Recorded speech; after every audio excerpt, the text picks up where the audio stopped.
Hello everybody and welcome to this video on the use of setting in Arthur Conan Doyle's The Sign of Four. Everything you see in this video comes from Mr. Bruff's Guide to the Sign of Four, which you can pick up through following the links in the description. Well, it doesn't take much of a detective to work out that the main setting for The Sign of Four, and indeed many of the Sherlock Holmes novels, is London. The city is described in such a way that it almost becomes a character in its own right. In many parts of Doyle's story, we see glimpses of Victorian London that add immeasurably to the atmosphere and to the overall sense of place of the novel.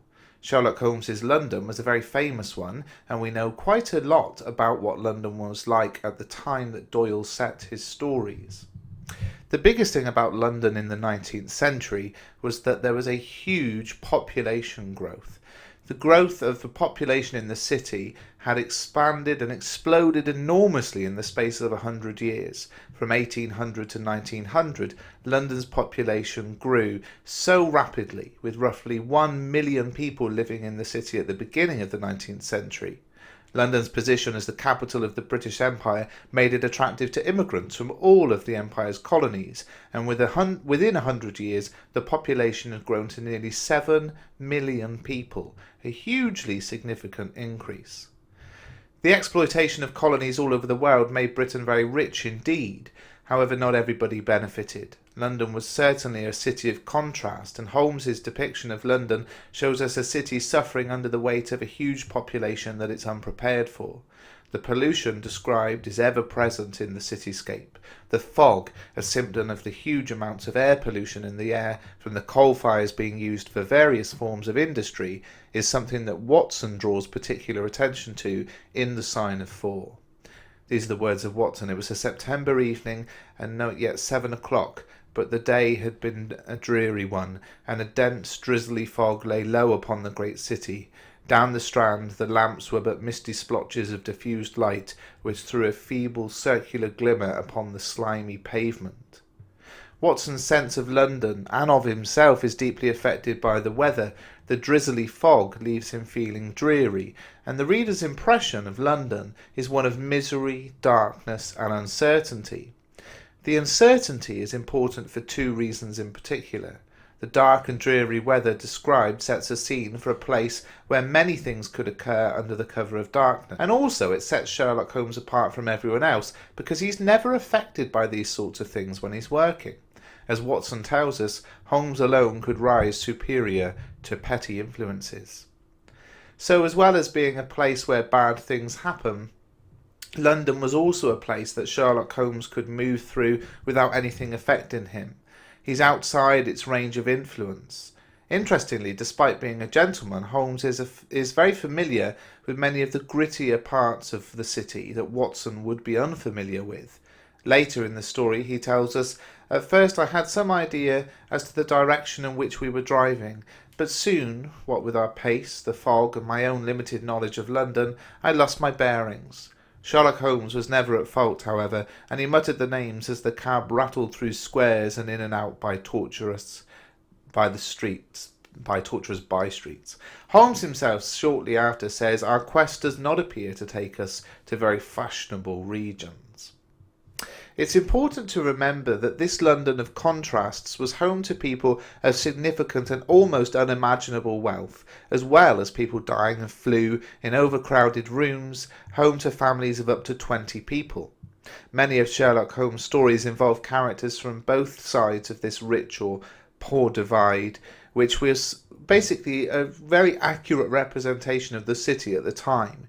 And this tension between rich and poor, as well as the influx of many immigrants in such a short space of time, also made London a very dangerous city to be in. Often described as a criminal's playground, London in the 19th century, certainly during the first 3 decades, was rife with crime.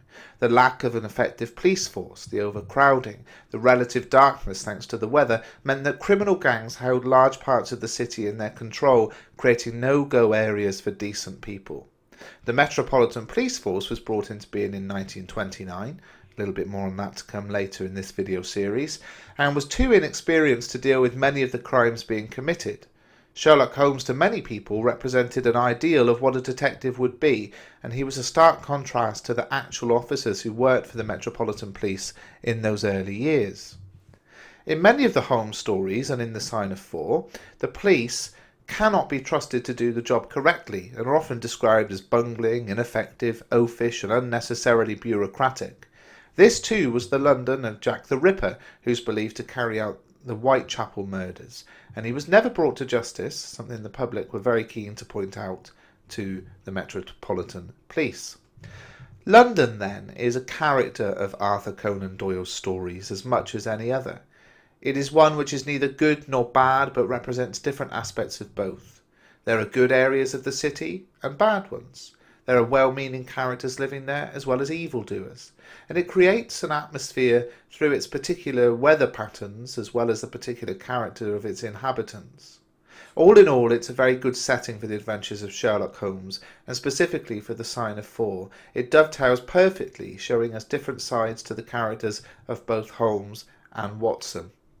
Watson, uncomfortable in certain areas of the city, is shown to us as a sensible, straightforward character who's dependable, reliable, and likes things to be explicable and simple. Holmes, on the other hand, is perfectly comfortable in either side of the city. He does just as well in the darker, more dangerous side streets as in the upper-class dining rooms and streets, which highlights his ability to be a chameleon, both in his personality and also literally, as he shows a real love for disguise and dressing up. Well, that's it for this video. Please do pick up the revision guide. The link is in the description. Mr. Bruff's Guide to Arthur Conan Doyle's The Sign of Four is an absolute must-have title for anybody studying this text. For just £3.99 you can get my guide, which contains the complete Sherlock Holmes story, as well as detailed analysis, 50 pages nearly of analysis. That's chapter summaries, the author, setting, context, genre, character analysis of Sherlock Holmes, Watson, Miss Mary Morstan, analysis of language, analysis of structure, and a sample question and answer, exactly the kind of thing you need for your GCSE studies, as well as the complete original text. Just £3.99 at mrbruff.com. Please do pick up a copy.